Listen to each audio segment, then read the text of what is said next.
Hello my dear students. Class 10th की subject maths के अंदर चैप्टर नंबर 3 का chapter pair of linear equation in two variables के बारे में हमने कल थोड़ा सा बेसिक कॉन्सेप्ट सीखा था। आज हम इसी टॉपिक का पार्ट 2 सॉल्व करेंगे।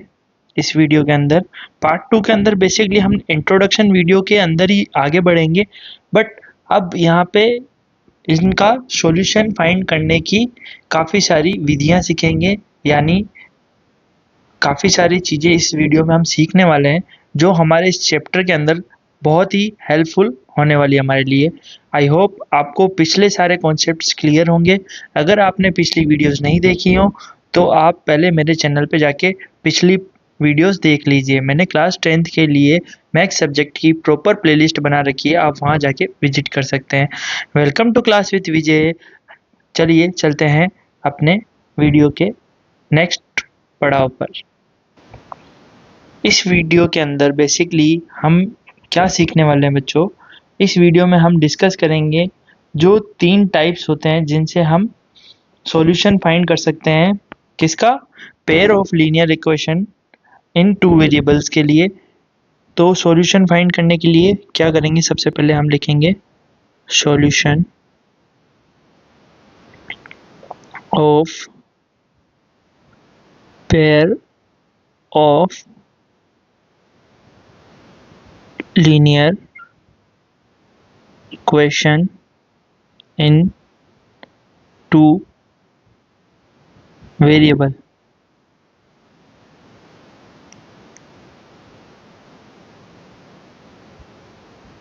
कितने मेथड होते हैं? फर्स्ट होता है ग्राफिकल,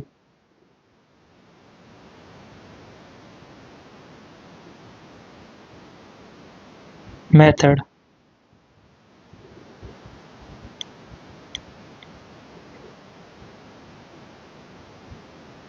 सेकंड होता है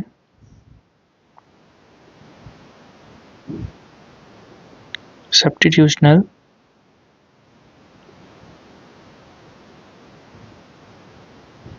मेथड। एंड थर्ड होता है एलिमिनेशन मेथड।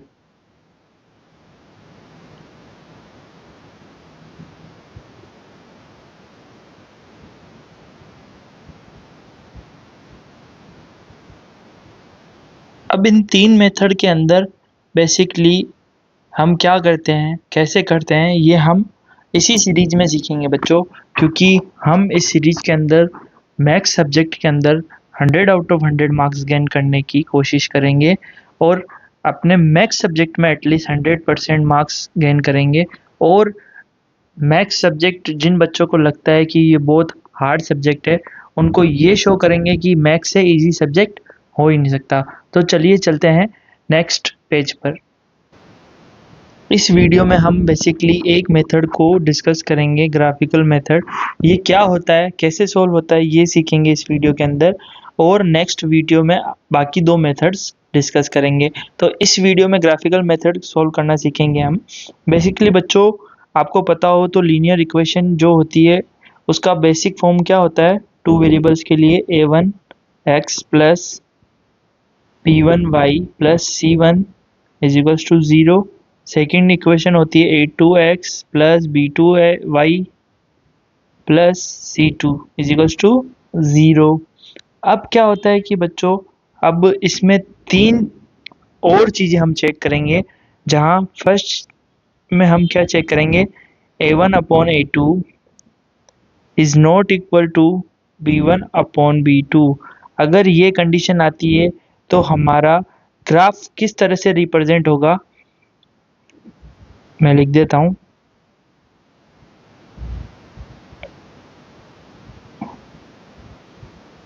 ग्राफिकल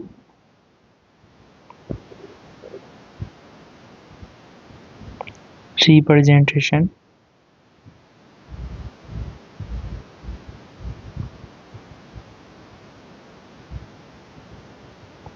किस तरह का होगा? इंटरसेक्टिंग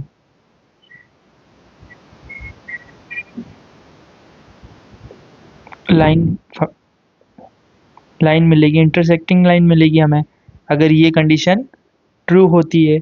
और इसके सॉल्यूशन कितने फाइंड कर सकते हैं हम? 1 सॉल्यूशन।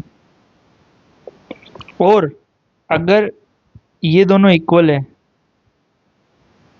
इक्वल टू, और साथ के साथ ये भी इक्वल है, तो हमें ग्राफ कैसा फाइंड होगा? कोइंसिडेंस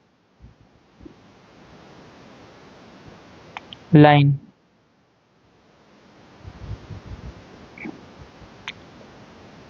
कोइंसिडेंस लाइन फाइंड होगी। इसमें हम कितने सॉल्यूशन फाइंड कर सकते हैं? मैनी।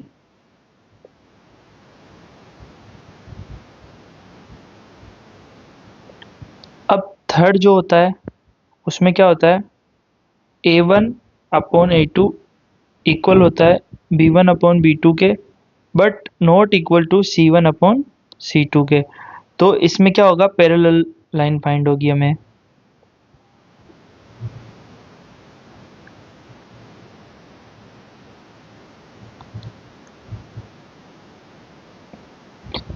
और इसमें जो सॉल्यूशन होगा, नो सॉल्यूशन।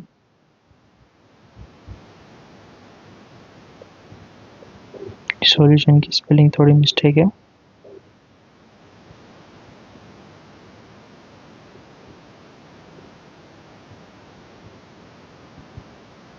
आई होप आपको बच्चों समझ में आ गया होगा कि अगर हमारा A1 अपॉन A2 जो है B1 अपॉन B2 के नॉट इक्वल होता है, तो ग्राफ कैसा फाइंड प्राप्त होगा हमें? इंटरसेक्टिंग लाइन के रूप में। सॉल्यूशन कितने फाइंड कर सकते हैं हम? 1। और अगर तीनों इक्वल है तो हमारा कोइंसिडेंट लाइन फाइंड होगी हमें। और उसके सॉल्यूशन हम कितने फाइंड कर सकते हैं? मैनी सॉल्यूशन, मतलब खूब सारे सॉल्यूशन फाइंड कर सकते हैं। इसी के साथ अगर दो इक्वल है और तीसरा इक्वल नहीं है तो पैरेलल लाइन फाइंड होगी हमें, और उसके नो सॉल्यूशन रहेंगे, कोई भी सॉल्यूशन फाइंड नहीं कर सकेंगे। अब ये इंटरसेक्टिंग लाइन कैसी होती है बच्चों? मैं आपको यहाँ दिखा देता हूँ। फर्स्ट वाले के अंदर हमें जो ग्राफ फाइंड होगा वो कुछ इस तरीके से होगा, जैसे एक लाइन ये रही और दूसरी लाइन ये रही, ये एक जगह पे कट करेगी। सेकंड वाला जो है उसमें क्या होगा बच्चों?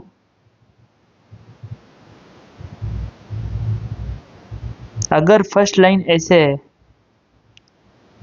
तो सेकंड लाइन भी इसके टच में रहेगी, प्रॉपर, नो चेंज, एक दूसरे के ऊपर होगी। और इसके जस्ट अपोजिट थर्ड वाले में क्या होगा? थर्ड वाले में बच्चों बेसिकली क्या होगा? अगर ये एक लाइन ऐसे है तो दूसरी लाइन जस्ट इसके पैरेलल होगी। इसमें हमें 1 सॉल्यूशन फाइंड हो रहा है, इसमें मैनी जगह पे मिल रहा है, मतलब खूब सारी जगहों पे मिल रहा है, तो खूब सारे सॉल्यूशन फाइंड होंगे। इसमें मिल ही नहीं रहा है तो बच्चों फाइंड ही नहीं होगा सॉल्यूशन। आई होप आपको ग्राफिकल मेथड समझ में आया होगा। अगर आपको कहीं भी छोटा सा भी डाउट रह गया हो तो बच्चों आप कमेंट बॉक्स में मुझसे पूछ सकते हैं कि सर मुझे यहाँ इस टॉपिक में डाउट रह गया है। और इस वीडियो के अलावा भी किसी दूसरी वीडियो में अगर आपका डाउट है तो भी आप पूछ सकते हैं। और वीडियोस के अलावा जो मैंने अभी तक वीडियोस नहीं भी बनाई है और वो मैथ्स बुक में है टॉपिक, तो आप उसके बारे में भी मुझसे पूछ सकते हैं। मैं एक शॉर्ट वीडियो बनाकर डाल दूंगा उसके लिए भी। बच्चों मेरा मेन मोटो ये है कि आप मैथ्स सब्जेक्ट के अंदर at least 100 out of 100 marks gain करें। मैं बार बार हर वीडियो में यही बोलता हूँ कि मुझसे पढ़ने वाले सभी स्टूडेंट्स के रिजल्ट में मैथ्स के आगे 100 मार्क्स चाहिए, क्योंकि मैथ्स ही एक ऐसा सब्जेक्ट है जिसमें हम 100 आउट ऑफ 100 मार्क्स गेन कर सकते हैं। उसके अलावा कोई भी सब्जेक्ट ऐसा नहीं है जिसमें 100 आउट ऑफ 100 मार्क्स गेन करना आसान होता है, क्योंकि कहीं ना कहीं मात्रा की मिस्टेक आ जाती है, कहीं स्पेलिंग की मिस्टेक आ जाती है, बट मैथ्स के अंदर मिस्टेक आती ही नहीं है, सिर्फ माइंड चलाना होता है। आई होप बच्चों आपको सब सारे कॉन्सेप्ट समझ में आए होंगे। अगर आपको ये वीडियो अच्छा लगा हो तो लाइक कीजिए। इस वीडियो को लाइक करने से बच्चों बेसिकली हमें मोटिवेशन मिलता है और वीडियोस बनाने के लिए। और आपकी प्रॉब्लम्स कमेंट में टाइप कर दीजिए, इससे मुझे आपकी प्रॉब्लम्स के बारे में पता चलता है और मैं आपकी प्रॉब्लम सॉर्ट आउट करने का ट्राई कर सकता हूँ। और सबसे मोस्ट इम्पोर्टेंट टॉपिक बच्चों, हमारे इस चैनल को सब्सक्राइब करके बेल आइकन को ऑल पे कर दीजिए, जिससे कि मेरे सारे वीडियोस के बेसिक नोटिफिकेशन आप तक पहुंचते रहेंगे टाइम टू टाइम, और आप मेरी वीडियोस को देख के मेरा गोल और आपका गोल मैथ्स सब्जेक्ट में 100 आउट ऑफ 100 मार्क्स गेन कर पाएंगे। धन्यवाद।